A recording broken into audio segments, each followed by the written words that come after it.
Rameen had always been the quiet one in her family. She was 17, gentle, hardworking, the kind of girl who never complained even when life gave her every reason to. After her father passed away suddenly, the house fell into silence. Her mother started working double shifts, and her elder brother Ahad took small jobs after school. But it was Rameen who held the home together, cooking, cleaning, keeping her younger sister safe, and pretending she wasn't breaking inside. One evening, the electricity went out again, and the family sat in the dim glow of a single candle. Ahad noticed Rameen rubbing her eyes and asked softly, "Are you okay?" She smiled the same tired smile she always gave. "I'm fine." But she wasn't. Ahad knew it. Their mother knew it. Everyone saw her drowning except herself. The next morning, as she walked to school, Rameen suddenly collapsed on the roadside. A passing car stopped, and a young man stepped out, tall, gentle-eyed, wearing a white shirt. He rushed to help her, lifted her carefully, and took her to the nearest clinic. When she opened her eyes, he was sitting beside her, worry written all over his face. "My name is Horace," he said softly. "You fainted on the road. You need rest." Rameen quickly sat up, embarrassed. "I'm sorry. I didn't mean to trouble you." "You didn't trouble me," he said. "You scared me." Days passed, and Horace began noticing Rameen on her way to school, walking slowly, always tired, always carrying more weight than she should. He started offering her a ride. At first, she refused every time.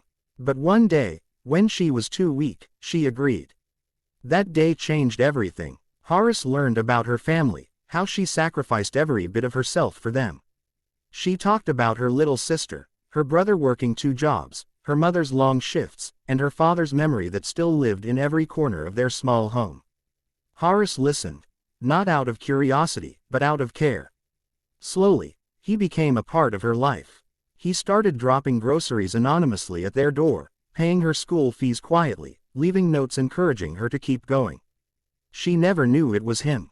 She only knew someone out there cared. One rainy night, Rameen came home late, soaked, tired, and defeated. The house was silent. Her mother was sick, Ahad was working, and her little sister was crying in the corner with homework scattered around. Rameen sat on the floor and cried for the first time in years. Cried from exhaustion, from fear, from the pain of carrying a family on her small shoulders. Suddenly, there was a knock on the door. Rameen wiped her tears and opened it. Horace stood in the rain, holding an umbrella. He saw the tears she tried to hide. "Rameen, what happened?" She tried to smile. "Nothing. I'm fine." "No," he said firmly. "You are not fine, and you don't have to pretend." She broke down in front of him, telling him everything she had buried for so long. The fear of losing her family, the pressure, the loneliness, the pain. Horace listened, then said words she had needed for years. "You are strong, but you shouldn't have to be strong alone."